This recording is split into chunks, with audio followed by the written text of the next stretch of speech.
अगर आपके बहुत ही ज़्यादा अच्छे कर्म हैं, आप जब मुक्ति हो गए तो फिर कोई 13 दिन नहीं, फिर इमीडिएट आप परमात्मा में लीन।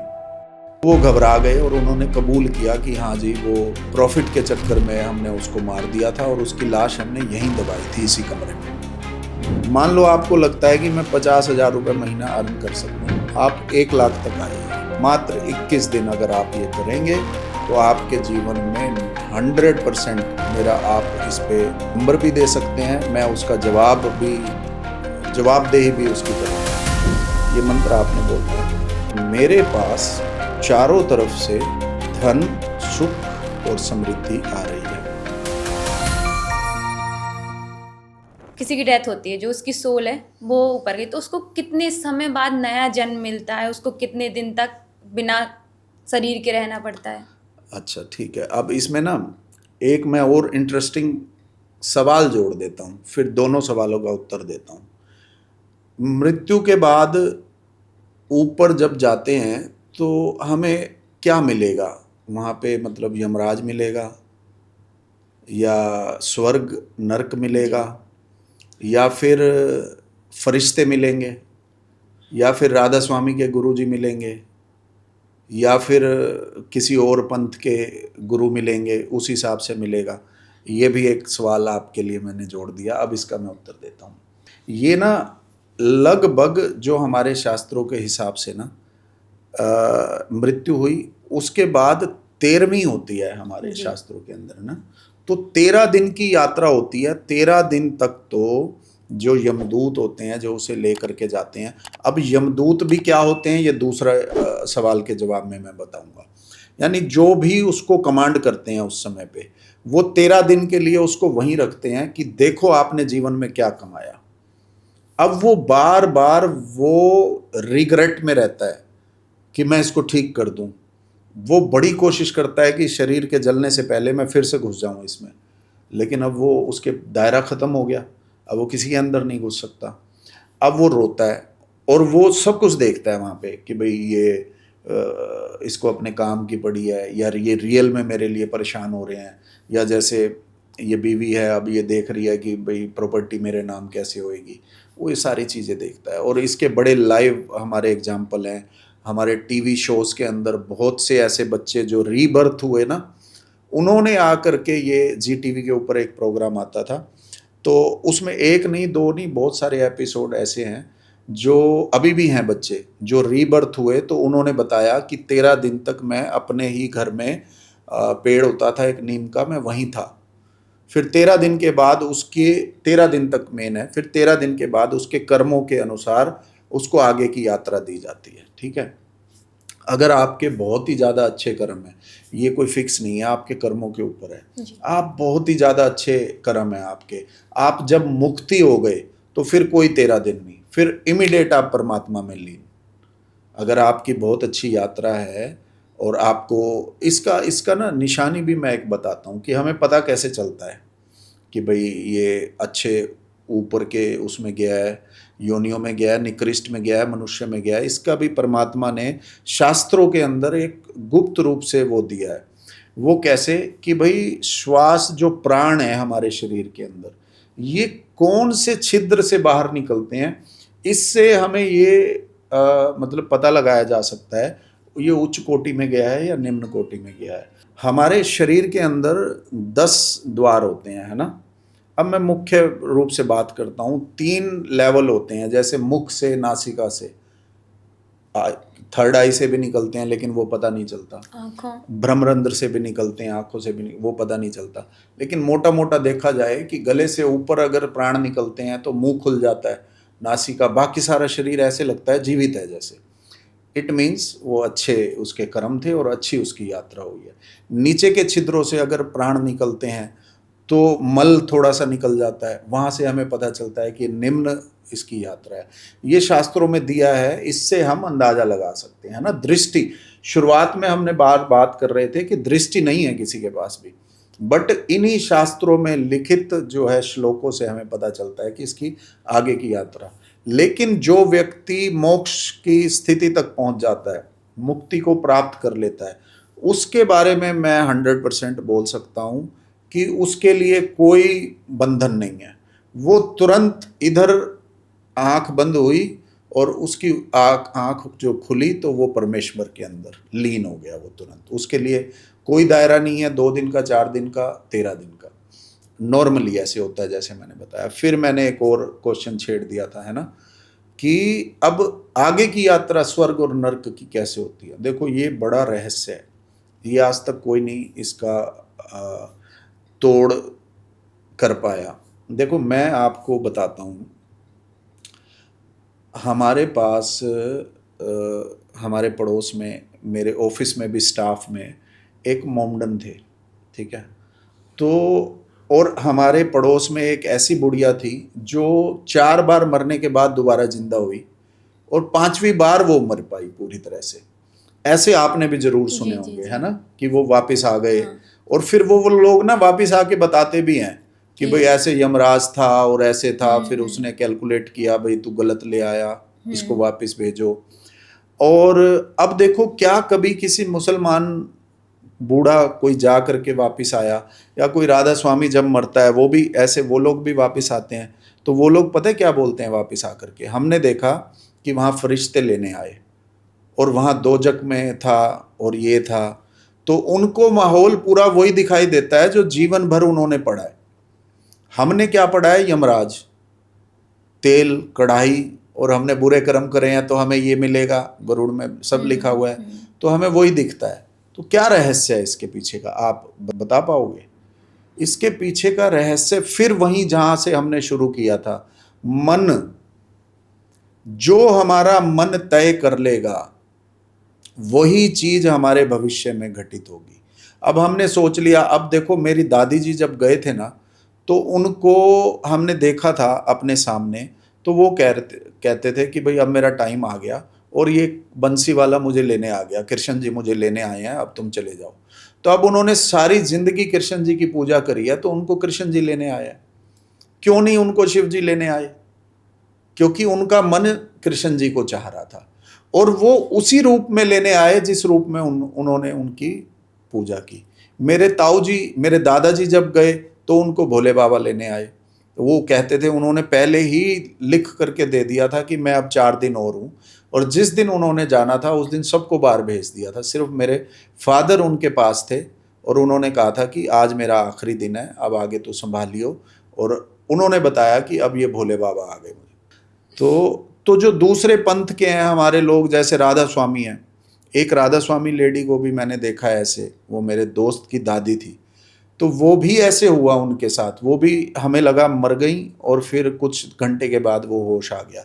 तो अब वो यही बोल रही थी कि जैसे ही मैं मरी तो जो उनके जो गुरु थे, तो वो बोली वो गुरु जी सामने खड़े थे, वो मेरी बाजू पकड़कर मुझे ले गए और फिर गुरु जी ने कहा नहीं अभी तो 4 साल और जी। गुरु जी मेरे को वापस छोड़ गए। तो क्यों नहीं उनको यमराज लेने आया? तो ये इसके पीछे का रहस्य है। इसके ऊपर हम फिर अगर दर्शक कहेंगे तो लंबा पॉडकास्ट करेंगे। मैं कोशिश करूंगा बताने की इसके पीछे का भेद क्या है, रहस्य क्या है और सत्य क्या है। अब आगे हम आप अगला सवाल। तो जैसे आपने बताया कि 13 दिन तक वो सोल वहीं रहती है, तो 13 दिन के बाद वो नया जन्म प्राप्त कर सकती है? हाँ, ये फिर उसके कर्मों का हिसाब किताब होता है। कई बार क्या होता है कि वो मान लो उसको अभी उसने के इतने खराब जन्म है तो उसको ये प्रेत, ये भी तो एक योनि है ना, अलग अलग योनियां हैं। प्रेत योनि अगर उसको मिल गई तो 1000 साल तक, 500 साल तक, या 100 साल तक, 200 साल तक, तो उसको तो फिर भटकना मिलेगा। जो बोलते हैं कि जो आत्माएं भटकती बस रहती बस हैं। वो इसी वजह से। तो अल्टीमेटली सारा दारोमदार हमारे कर्मों पर है।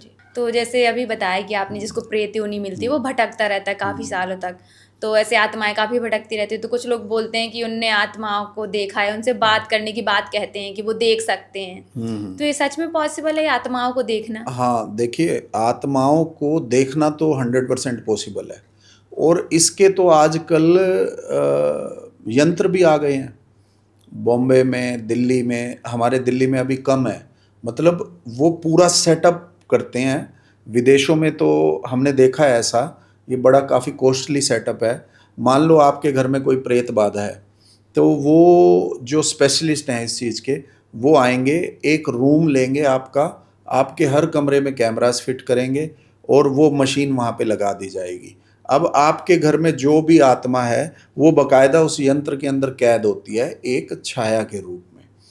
तो हम इसको, आपका सवाल का जवाब आ रहा है, हम इसको स्पष्ट नहीं देख सकते जैसे मैं आपको देख पा रहा हूँ इसी रूप में, हम इसको ऐसे नहीं देख सकते। अगर कोई ऐसे बोलता है कि भाई, आपने सुना होगा बड़े बड़े तांत्रिक बोलते हैं कि आपके पितृ हैं, आपके घर में आपके पितृ हैं। तो जब मैं इस यात्रा में था, अपने गुरुओं के साथ में बैठता था, तो मैं उनसे ये सवाल करता था कि अगर आपको इनके पितृ दिखाई दे रहे हैं तो बकायदा आप पूरा स्ट्रक्चर बताइए उनका कि भाई ये इन्होंने ये शर्ट पहनी है, ऐसे उनके बाल हैं, ये उनका नाम है। जब वो उनको दिख ही रहा है तो वो उनसे बात भी करते हैं। जी जी जी। तो आप उनका नाम, तो आप सिर्फ ऐसे क्यों बताते हो कि आपके पितृ हैं? तो देखो 90-80% तो मैं दावे से कहता हूं कि ये सब झोलझाल है। 80% जितने लोग बोल रहे हैं उनको कुछ दिखाई नहीं देता, कुछ आभास नहीं होता। अपनी कमजोरी को छुपाने के लिए वो सिंपल, अगर मैं आपको बोल दूं, मान लो आप किसी समस्या से परेशान हैं, मेरे लिए तो बड़ा आसान है ना कि भाई पितृ दोष है आपके घर में, आपके पितृ हैं जो आपके शादियां नहीं होने दे रहे। अब यही चीज़ वो 10 जगह सुन चुके हैं, तो आप, मेरे लिए बड़ा आसान हो गया। लेकिन अगर सच में मैं देखना जानता हूं तो मैं उस पितृ से बात करूंगा, भाई क्या तेरे को परेशानी है? तो 80% तो ये निकाल दो, अब 20% लोग होते हैं जो सच में देखते हैं और बात करते हैं। अब वो देखते क्या है? वो मात्र एक छाया का रूप देखते हैं, आभास होता है उनको, ये एनर्जी है। अब वो अपने ध्यान में अपनी चेतना को उन्होंने इतना सशक्त किया होता है, वो आंख बंद करके उस एनर्जी से बात करते हैं। तो वो एनर्जी ऐसे बात नहीं करती, वो उनके हृदय में, जैसे आपने देखा होगा बागेश्वर धाम जी से एक बार पूछा था तो उन्होंने बड़ा साफ बताया था कि मेरे हृदय में जो बात आती है मैं वो लिख लेता हूँ।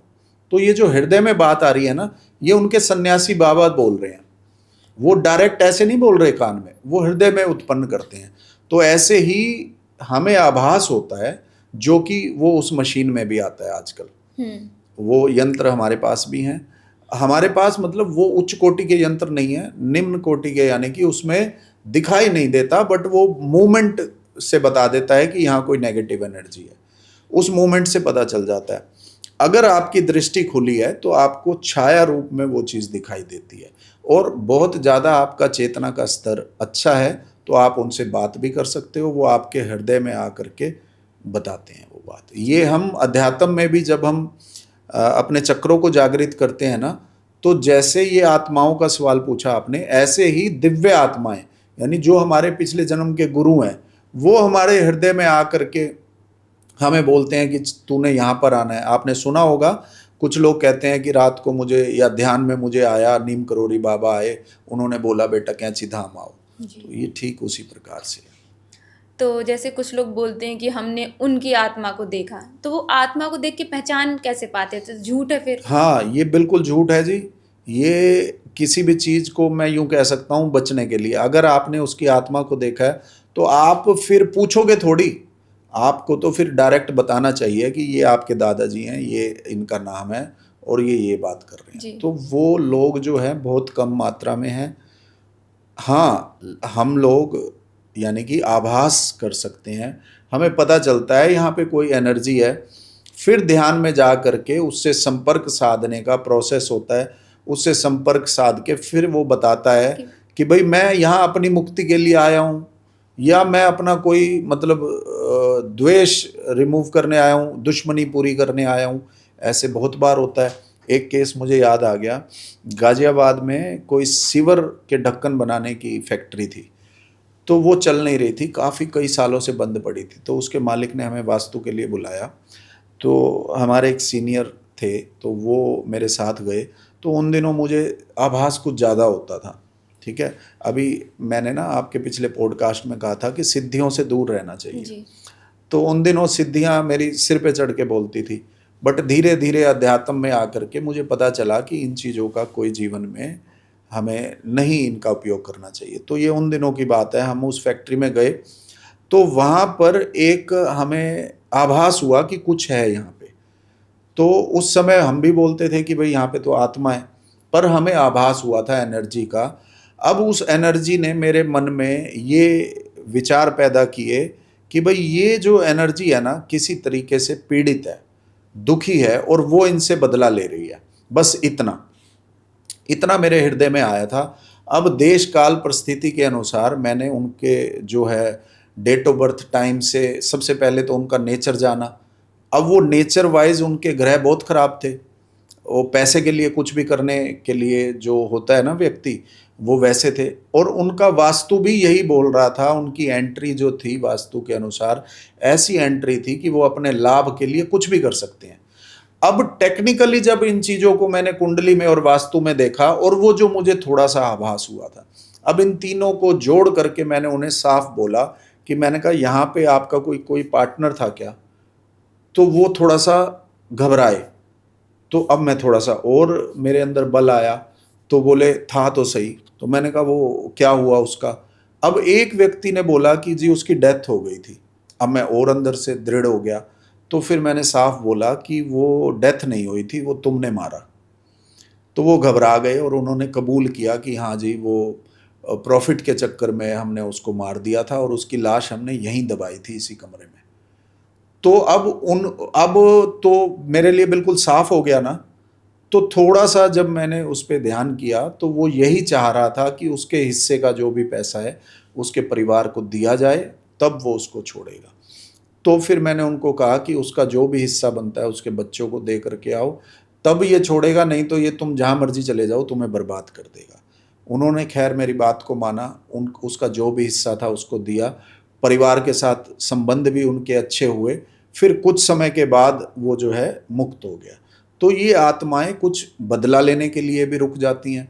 अब देखो ये वही स्थिति आ गई ना, अंतिम समय में उसकी स्थिति थी बदला लेने की। मान लो उसका मर्डर हो रहा था, अब वो क्या हेल्पलेस था, बट उसके मन में था ना मैं इनको टॉर्चर करूंगा, मारूंगा, बदला। अब वही मन की स्थिति ने उसको, ये आत्मा नहीं बोलते इसको, एक ये बड़ा गलत धारणा है, ये भी मैं बताता हूँ। ये आत्मा नहीं है। तुरंत जब मृत्यु हुई तो उसको योनि मिली प्रेत की, तो वो प्रेत आत्मा बोलेंगे उसको। आत्मा तो शुद्ध है, उसका तो ना कोई रूप है ना कोई, भगवान बोलते हैं साफ। तो तुरंत आत्मा को वहां पे प्रेत योनि मिली, तो अब वो प्रेत बन के भटक रहा है। तो अब उस प्रेत के अंदर जो उसको योनि मिली, तो उसकी इच्छा क्या है कि मुझे इनका बदला लेना है, तभी वो वहां बैठा हुआ है। तो ऐसे उसको फिर मुक्ति मिली और उसकी तरक्की हुई। तो ये बात हुई कि हम सिर्फ फील कर सकते हैं एंटिटीज को, देख नहीं बिल्कुल जी, सकते। फील कर सकते हैं और उसके बाद हम ध्यान में उससे संपर्क साध सकते हैं। तो हम वापस आते हैं, जैसे आपने बताया कि 13 दिन तक उनका वो चलता, 13वीं के बाद। तो 13वीं के बाद जैसे कोई बोलते कि हमारे दादाजी खत्म हो गए थे या डेथ हो गई थी जिनकी, वो उनके बच्चे के रूप में आ गए, तो वो सोल उसी परिवार में फिर वापस क्यों लौट के आई? फिर से एक लाइव एग्जाम्पल, रियल एग्जाम्पल, ताकि मेरी कोशिश होती है मैं कनेक्ट करूं उस चीज़ को, है ना। हमारा पड़ोस में एक लड़का था, मेरा ही मित्र था, उसका नाम था मनीष। पुराने समय की बात है, हम छोटे छोटे थे, 3rd में या 4th में। कुछ चीज़ें याद रह जाती हैं, घटनाएं, है ना, कुछ मुख्य घटनाएं, हर सारी चीज़ें तो याद नहीं रहती। वो बड़ा प्यारा मित्र था मेरा, मेरे बड़े भाई का, और वो हम 4 लोग थे। हम लोग स्कूल से आने के बाद एक ग्राउंड होता था हमारे घर के पास, और उस ग्राउंड के पास में एक तालाब था जिसको हम जोहड़ बोलते थे। उस तालाब के पास हम लोग खेलते थे, गुल्ली डंडा खेल लिया, बॉल बना करके कपड़े की एक दूसरे को मारने वाला, वो खेल रहे थे हम। और वो मनीष उस समय पे वो उस तालाब के पास खड़ा था।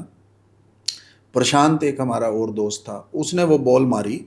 अब वो बचा बॉल से और वो बॉल चली गई अंदर। अब वो थोड़ा सा, उसे ना कोई दिक्कत थी मनीष को, और वो बड़ा सेंसिटिव बच्चा था, उसको खांसी की प्रॉब्लम थी। अब वो इतना सेंसिटिव था कि पूरा ग्राउंड था, कहीं पर भी खांस सकता था। अब वो अपने नेचर की वजह से वो तालाब के बिल्कुल किनारे पे बैठ करके खांसने लगा। अब वो बलगम जो है उसका मन था कि हम ग्राउंड पे ना जाए, तालाब में चली जाए। अब वो जब उसने खांसा तो वो, ये तो राम ही जानता है कि क्या हुआ, उसका पैर फिसला या चक्कर आए, तो वो तालाब में गिर गया। अब हम 4 बच्चे छोटे छोटे, 3rd 4th 5th इतने में होंगे। अब हमने देखा वो है नहीं, हम बौखला गए। तो हम गए, शोर मचा दिया हमने, मैंने मेरा घर सबसे पास था, अपनी मदर को बुलाया, एक बच्चा भाग करके उसकी मदर को लेकर के आया कि भाई मनीष गिर गया, मनीष गिर गया, पानी में गिर गया। तो अब मैं आपको बता रहा हूँ, तो पूरा का पूरा सीन मैं विजुलाइज कर रहा हूँ। तो वो तालाब के पिछली तरफ एक डेयरी होती थी भैंसों की। हम लोगों को तैरना नहीं आता था, तो बट वो डेयरी का जो मालिक था उसका नाम आज भी मैं याद है, किशन उसका नाम था, कृष्ण। तो उसने जब शोर सुना, ये शोर होते होते तक 5 मिनट हो चुके थे। अब वो बेचारा वहाँ से अपनी टंकी साफ कर रहा था ऊपर, टंकी से ही उसने जंप किया और वो अंदर गोता लगा करके काफ़ी देर ढूंढता रहा। 10 मिनट उस बेचारे ने मेहनत करी। 10 मिनट के बाद वो निकाल करके लाया, उसको पंप किया। अब आगे का मुझे ध्यान नहीं, अल्टीमेटली उसको जब ले करके गए तो वो डेड चला गया वो बच्चा। अब ये बच्चा जितने भी 7 साल का था, 8 साल का था, और इनके घर में काफ़ी समय के बाद ये पुत्र हुआ था। अब आपके सवाल का उत्तर मैं दे रहा हूँ। जो चेतना होती है, जो आत्मा होती है ना, उसको ये पता होता है या तो वो लगाव से। अब वो लगाव प्रॉपर्टी का भी हो सकता है। आपने कहा दादा पोता बन करके आ जाता है। अब उस दादा ने मेहनत करी है, बहुत ज़्यादा मेहनत से प्रॉपर्टी अपनी करी है, तो वो प्रॉपर्टी का लगाव जो है ना, उसे वो इधर उधर जाने नहीं देगा। प्रॉपर्टी का लगाव, सवाल का पहला उत्तर। दूसरा, अपने बच्चों का लगाव। तीसरा, अपनी पत्नी का लगाव। ये तीनों लगाव उसको वहां पर लेकर के आएंगे। ठीक है, आत्मा ही सिलेक्ट करती है अपना गर्भ, ये भी एक शास्त्र में लिखा हुआ है। आत्मा को फ्रीडम होती है गर्भ सेलेक्ट करने की। वो वही गर्भ चुनती है जहां उसका लेना देना होता है। मुझे एक और सीन याद आ गया, 3 इडियट। 3 इडियट का सीन है, पहला सीन है, वो प्रिंसिपल की एंट्री होती है और वो प्रिंसिपल समझाता है बच्चों को। वहाँ पे ये सीन भी पिक्चराइज किया हुआ है कि बहुत सारे शुक्राणु, एनर्जीज लगे हुए हैं जन्म लेने के लिए, और उसमें से एक ही जो शुक्राणु है वो कामयाब होता है जन्म लेने के लिए। ऐसा सीन वहाँ दिखाया गया है, बट ऐसा नहीं है। आत्मा अपना गर्भ खुद चुनती है और वो उसी बेस पे चुनती है, लगाव, बदला या किसी भी उसके कारण। अब इफ फिर लौट कर इस बच्चे पे आते हैं कि अब इस बच्चे का क्या था। अब इस बच्चे ने कहा कि इतनी मुश्किल से तो इस घर में मैं आया था, और अब ये लापरवाही से या किसी वजह से मैं चला गया। अब इसके अंदर था दोबारा मैंने यहीं जन्म लेना है। तो अब उस लेडी को हम बड़े हो चुके थे, मैच्योर थे, शायद मैं 12वीं में हो चुका था। तब उसके घर में फिर बच्चा हुआ उसी लेडी को जिसका वो बच्चा था, यानी कि ओल्ड एज में। तो उसकी इच्छा थी क्योंकि उसको पुत्र नहीं था। अब उसको वो बच्चा हुआ, अब उसका नाम रखा गया योगेश। अब जब वो बच्चा पहली बार जब 2-3 साल का हुआ, तो मतलब जब वो थोड़ा इशारे करने लगा, तो उसने अपनी मम्मी को इशारे करके बोला कि वहाँ चलो। अब वो हमारे घर की तरफ आ रहा है, और घर की तरफ आके मेरे घर के बाहर उसने ऐसे किया, भाई बोल तो नहीं सका, भाई इस घर में चलो, इस घर में चलो। तो अब उसकी मम्मी ने दरवाज़ा खुलवाया और उसने आ करके ये शब्द बोले, अमित पहचान इसको, ये मनीष है तेरा दोस्त। हमने कहा आप कैसे बोल सकते हो? बोले ये कई इशारों से इसने मुझे जाहिर किया है कि मैं वही हूँ। अब ये देख, ये यहाँ पे लेकर के आया है, मैंने थोड़ी बताया इसे कर रहा है। अब ये आगे जाने की भी प्रैक्टिस कर रहा है। फिर मैं भी गया और वो कह रहा था आगे चलो। अब वो वहाँ ले करके गया जहाँ वो उसकी डेथ हुई थी, वही प्लाट में वहीं खड़ा करके अपनी मम्मी को, और वो बार बार इशारे कर रहा है, बोल नहीं पा रहा, यहाँ यहाँ यहाँ यहाँ वो बोलता रहा और रो पड़ा छोटा सा बच्चा। अब ये क्या है? सब कुछ है प्रिंसी जी, सब कुछ है। तो वो अपने लगाव की वजह से वापस आया और फिर हमने भी इसको यकीन माना। तो ऐसे संभव होता है। आपके सवाल का सीधा सीधा उत्तर है फिर वही अगेन, अगर मुक्त होना है तो बिना किसी इच्छा के, अगर हम मृत्यु होती है तो मुक्ति, अगर कोई लगाव हो गया तो उसी लगाव के अकॉर्डिंग हमारा जन्म होएगा। देखो, एक आत्मा इंडिया में पैदा हुई, इंडिया में सब कुछ हुआ। अब वो ना मात्र 4 सालों के लिए विदेश गया कनाडा में, वहाँ एक स्त्री से प्यार हो गया उसको, ठीक है। अब वो प्यार हो गया लेकिन वो मैच्योर नहीं हुआ, उसको फिर वापस आना पड़ा। अब जो फर्स्ट लव होता है वो बड़ा प्यार वाले शब्दों में कहूँ डेंजरस होता है। वो ना कुछ भी और याद नहीं रहता, बस वही आपका प्रीतम आपको याद रहता है। तो वो दिन रात उस लड़की के बारे में सोचता सोचता सोचता सोचता एक दिन अपना जीवन पूरा कर गया। तो ये तो बड़ा प्रैक्टिकल है कि वो मृत्यु के समय में भी यही सोच रहा होगा कि यार मैं उसके साथ शादी नहीं कर पाया, है ना। तो अब ये जो अंतिम समय का जो इसकी सोच थी ना, ये इसको अगले जन्म में उसी लेडी के गर्भ में जन्म दे सकती है या उसके आस पड़ोस में जन्म दे सकती है, यानी कि अब इसका विदेश में जन्म होगा। तो इसीलिए कहते हैं कि कहीं पर भी अगर हम बाहर भी जाएं तो हमें कोई अपना कर्म छोड़ के नहीं आना चाहिए। अब देखो बड़ी प्यारी बात निकल के आ गई है, हम लोग ना तीर्थ पे जाते हैं और लंगर सेवा ग्रहण करते हैं, बड़ा खुश होते हैं, हम फ्री में प्रसाद पा रहे हैं। तो प्रेमानंद जी अक्सर बोलते हैं कि हमें नहीं पाना चाहिए। अब उसके पीछे का एक ये भी भेद है, अगर आप वहाँ पर अपना कर्म बैलेंस छोड़ करके आ रहे हो तो फिर तुम भटकोगे वहाँ पर। तो जैसे आपने बताया कि इंसान की इस जन्म की प्रॉब्लम हम उसको पास्ट लाइफ में ले जाके ठीक कर सकते हैं। तो जैसे आजकल तो सबकी प्रॉब्लम है कि सबको पैसा चाहिए, सबको अमीर बनना है। तो जैसे कोई गरीब है तो क्या उसको पास्ट लाइफ में ले जाके गरीबी से छुटकारा मिल सकता है? देखो, हम किसी भी समस्या को पास्ट लाइफ में ले जा करके ठीक करें उससे पहले बहुत रास्ते मैंने बताए। जी जी। ये बिल्कुल अंतिम मार्ग है। जब हमें यहाँ कोई मार्ग नहीं दिखेगा, ज्योतिष में नहीं दिखेगा, तंत्र में नहीं दिखेगा, हमें लगेगा कि इसको पास्ट लाइफ में ले जाना पड़े, वो तो आखिरी रास्ता है। अब आपने बड़ा आजकल के हिसाब से बड़ा प्रैक्टिकल सवाल किया है कि मान लो कोई व्यक्ति काफ़ी परिश्रम कर रहा है और धन से बड़ा वंचित है, गरीबी से जीवन जी रहा है, तो वो किस प्रकार जो है अपने जीवन में धन को प्राप्त करे। तो देखो, वैसे तो पूरा का पूरा यूट्यूब भरा पड़ा है जी। कोई कह रहा है 5 दिन में, 10 दिन में, 21 दिन में धन बरसेगा, करोड़पति हो जाओगे। पर मैं आपको बड़ा सरल और बड़ा प्रैक्टिकल और बड़ा अनुभव किया हुआ एक आपको सूत्र आपके माध्यम से आपके दर्शकों को दे रहा हूँ। एक ऐसा अभ्यास जिससे अगर आप अपने जीवन में अपनाओगे तो इससे धीरे धीरे धीरे धीरे आप अपने जीवन में धन को आकर्षित करोगे। इसके लिए ना आपको एस्ट्रोलॉजर के पास जाने की ज़रूरत है, ना किसी तंत्र के माध्यम से आपको ये प्राप्त करना है, और ना ही किसी मंत्र के माध्यम से। क्योंकि देखो, मैंने देखा है यूट्यूब के ऊपर बड़ी सरलता से हमें मंत्र मिल जाते हैं लक्ष्मी प्राप्त करने के, कुबेर प्राप्त करने के, लेकिन उस मंत्रों के पीछे का विधान कोई नहीं बताता। आप हैरान हो जाओगे, जितनी भी आज के समय में भागवत कथाएं हो रही हैं, अगर ये शास्त्रोक्त मैं बात करूं तो एक भी भागवत कथा विधिवत नहीं हो रही। एक भी पूजा पद्धति आज के समय पे सही हो ही नहीं सकती।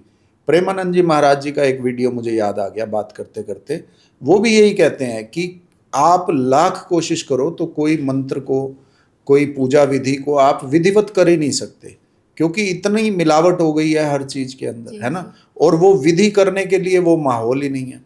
तो मंत्रों के पीछे भी बड़े भेद होते हैं, कैसे उत्कीलन करना है, कैसे करना है।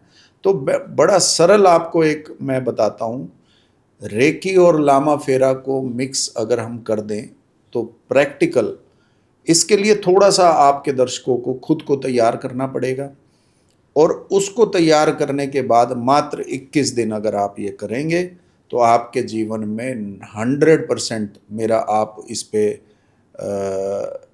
नंबर भी दे सकते हैं, मैं उसका जवाबदेही भी उसकी करूँगा। अगर कोई करेगा ईमानदारी से तो निश्चित उसके जीवन के अंदर जो है लाभ होना शुरू होगा। करना क्या है आपको, मात्र 21 दिन पहले, 21 दिन लगभग 11 दिन 20 दिन 21 दिन का थेरेपी होती है वैसे। 21 दिन आप अपने आप को पूरा शुद्ध करिए पहले शारीरिक तौर पे। अब वो शुद्ध कैसे होएगा कि नियम से स्नान कीजिए आप, और सात्विक भोजन ग्रहण कीजिए, बस घर का बना हुआ। सिंपल भाषा में मैं बताऊं, बाहर का बिल्कुल छोड़ दीजिए।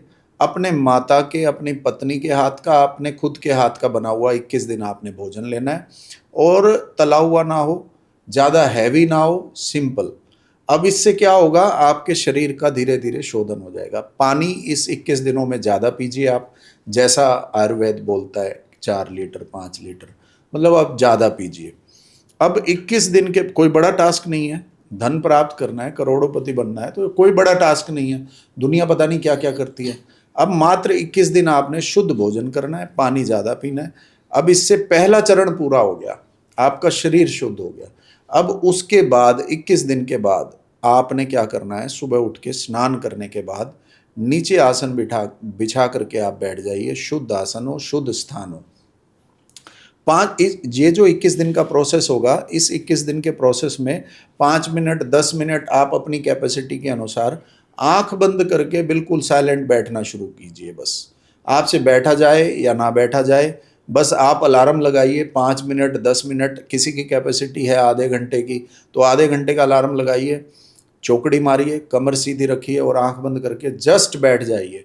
कोई मंत्र नहीं, कोई साधना नहीं, आंख बंद करिए। आपको डार्कनेस दिखाई दे रही है, डार्कनेस को देखते रहिए, और फील हो रहा है कि आपका पेट हिल रहा है सांस की वजह से, तो उसको फील करिए। बस यही करना है। और सिंपल कर देता हूँ इसको, हम लोग बचपन में एक गेम खेलते थे स्टैच्यू, है ना, ये सबसे सिंपल थेरेपी है। आप आंख बंद कीजिए और अपने आप को स्टैचू बोल दीजिए। अब देखिए, जब हम स्टैचू गेम खेलते हैं ना, तो उस समय पे कोई विचार नहीं आता हमारे मन में, हमारे सारा जो कॉन्शियसनेस है हमारी बॉडी पे चली जाती है कि भाई स्टैचू में हार ना जाऊं, यानी हमारी बॉडी हिले ना। तो आप ऐसे भी कर सकते हैं, 5 मिनट के लिए अपने आप को स्टैचू बोल दीजिए।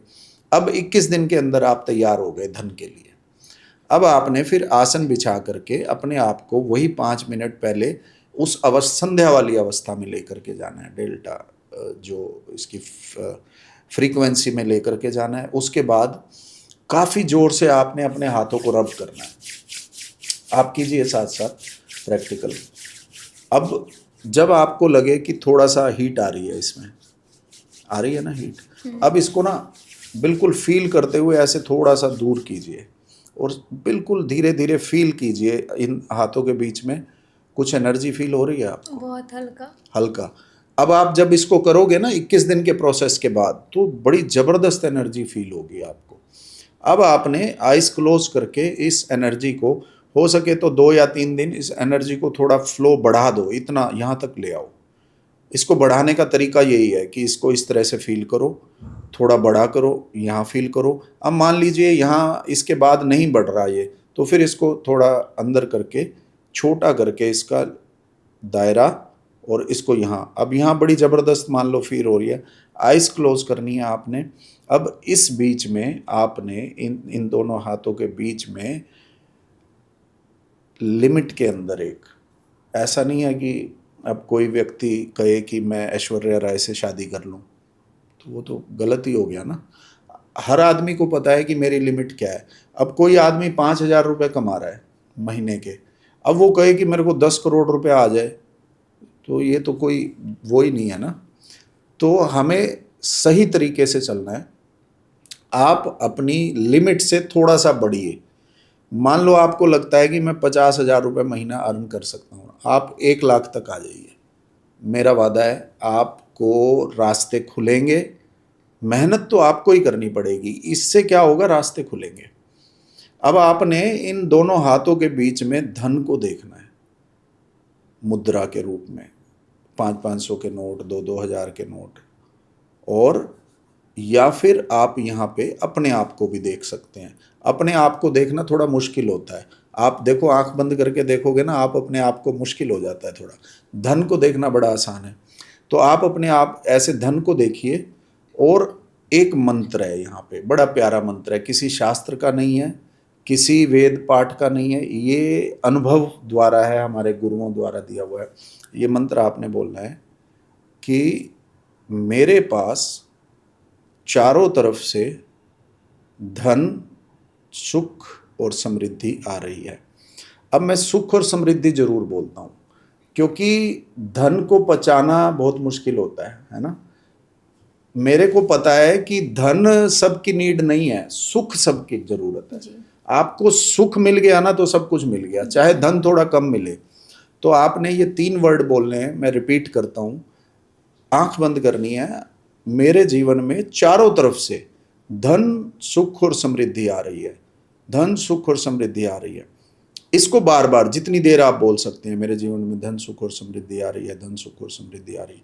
अब इस बीच में आपने विजुलाइज करना है कि चारों तरफ से, इधर से, इधर से, इधर से आपके पास एक वाइट रोशनी आ रही है, चारों तरफ से धन आ रहे हैं, नोट की गड्डियां आ रही हैं। ये आप देखोगे पहले 21 दिन के इस शोधन के बाद पहले ही दिन से आपके रास्ते खुलने शुरू हो जाएंगे। आप हैरान हो जाओगे। अगर आप बिजनेस करते हो तो नए क्लाइंट जुड़ेंगे, जॉब करते हो तो आपका अप्रिसिएशन मिलना शुरू हो जाएगा, क्योंकि सुख भी हमने जोड़ा है। तो जीवन के अंदर से धीरे धीरे इससे सारी परेशानियां भी दूर होंगी, और आप जितनी मतलब कैपेबल है उससे ज़्यादा आपको प्राप्त होगा। तो ये दर्शकों के लिए ये उपहार है आज की पॉडकास्ट का। ऐसा करिए, आप भी कीजिए, मैं तो करता ही हूँ। ठीक है। अब वो बात अलग है कि अध्यात्म के अंदर जब गोता लगाते हैं तो धन वहाँ पे गौण हो जाता है। तो हमें हमारी जो ख्वाहिश है हम उसका परमात्मा से आग्रह करते हैं जी। तो जैसे अभी आपने बताया ये चीज़ बार बार बोलें, तो ये तो मैनिफेस्टेशन ही हो गया जो जनरली लोग बताते हैं। इसके अंदर ना मैनिफेस्टेशन के साथ साथ ना आपकी खुद की एनर्जी, परमात्मा की एनर्जी, ये सारी जुड़ गई। मैनिफेस्टेशन और इसमें बहुत फ़र्क है। मैनिफेस्टेशन तो हम चलते फिरते, उठते बैठते, और उसमें हमने कोई शारीरिक शोधन नहीं किया, अपनी प्राण शक्ति को हमने जागृत ही नहीं किया। अब इसके अंदर हमारी प्राण शक्ति के अंदर इतनी ऊर्जा है कि वो खींचेगी इस चीज़ को। ये जो है ये हम अपने आप को मैग्नेट बना रहे हैं। मैनिफेस्टेशन जो है, मैनिफेस्टेशन तो बल्कि अब यहाँ पे ना मैं एक शास्त्रीय बात कर लेता हूँ, क्योंकि ये जब तक ये समझेंगे नहीं लोग तो फिर उनको पता नहीं चलेगा कि वो मैनिफेस्टेशन कितना गलत है। भगवान कृष्ण कहते हैं कि कर्मण्येवाधिकारस्ते मा फलेषु कदाचन। ये चारों वेद, 18 पुराण, 108 उपनिषदों का अगर मैं निचोड़ मिक्सी में निकाल दूं ना, और मैं कहूं कि एक मंत्र मेरे लिए जो सबसे उपयोगी है वो क्या है, ये उस मंत्र की पहली लाइन है, दूसरी लाइन भी नहीं है। कर्मण्येवाधिकारस्ते मा फलेषु कदाचन, ये जो मंत्र कह रहा है ना, आजकल के मोटिवेटरों की बैंड बजा रहा है ये। आजकल के सारे मोटिवेटर कहते हैं मैनिफेस्ट करो BMW और तुम्हें प्राप्त हो जाएगी। अब भगवान यहाँ पे यह कह रहे हैं कि प्रिंसी, तेरा अधिकार सिर्फ कर्म करने में है, फल की उसमें नहीं है। फल के लिए मैं खड़ा हूं। तो अब कितना उल्टा हो गया। ये भटकाव है दुनिया का। मैनिफेस्टेशन से कुछ नहीं। कितने लोगों ने BMW प्राप्त कर ली। जितने भी MLM वाले बोलते हैं सब आप जा करके देखो, सब झूठ बोलते हैं। आपको मैनिफेस्टेशन से तो आप कर्म से दूर हो रहे हो, बल्कि कर्म के सिद्धांत को आप गलत कर रहे हो। भगवान कह रहे हैं अमित, आपने सिर्फ कर्म करना है, उसी में तेरा अधिकार है। फल की क्यों इच्छा कर रहा है। जो मैं बता रहा हूं उसमें परमात्मा की शक्ति और आपकी शक्ति मिल करके हमें सुख और समृद्धि की एक प्रार्थना कर रहे हैं। परमात्मा आपकी कृपा हम पर बरसे और हमें ये प्राप्त हो। वो करते ही हमें फिर कर्म में उतरना है। सारा दिन हमें फोकस कर्म पे करना है। अब वो प्रार्थना, अब मैनिफेस्टेशन में कोई स्पिरिचुअल हेल्प नहीं है, लेकिन इसके अंदर हमारी परमात्मा की, हमारे ईस्ट की, उस गॉड की, उस नेचर की हमारे को हेल्प मिलेगी। हम उससे सीधी सीधी प्रार्थना कर रहे हैं कि भाई हे परमात्मा, चारों तरफ से हमारे ऊपर ये सब चीज़ें दो, सुख दो, समृद्धि दो, धन दो। मुख्य रूप से जब हम ये करके हटेंगे, हम देखेंगे हमारे जीवन के अंदर कर्म बढ़ेगा। मैंने यही तो बताया कि आपके जब ये करके हटोगे तो क्लाइंट बढ़ेंगे। ये कर्म ही तो बढ़ा। जॉब में अपॉर्चुनिटी अच्छी मिलेगी, कर्म बढ़ा। अब आप वो तो मत करो और यही करते रहो तो कुछ नहीं प्राप्त होगा। तो मैनिफेस्टेशन तो मैं यहाँ बिल्कुल दावे से कहता हूँ कि जो लोग कर रहे हैं ना, बिल्कुल छोड़ दें। वो हमारे शास्त्रों के अकॉर्डिंग बिल्कुल उलट है, गलत है, उससे कुछ प्राप्त नहीं होगा। भगवान कह रहे हैं कर्म करो, कर्म में ही तुम्हारा अधिकार है। फल तो मैं दूंगा, तुम्हें BMW देनी है या तुम्हें मर्सिडीज देनी है वो मैं डिसाइड करूंगा। जी, एट लास्ट कर्म ही सब कुछ है। कर्म ही सब कुछ है। अमित जी, आज की इस पॉडकास्ट में हमने बहुत सारी चीज़ें नई जानी, बहुत कुछ सीखने को मिला। आपको हमें दोबारा समय देने के लिए बहुत बहुत धन्यवाद। राधे राधे। राधे राधे, धन्यवाद। ओम नमः शिवाय।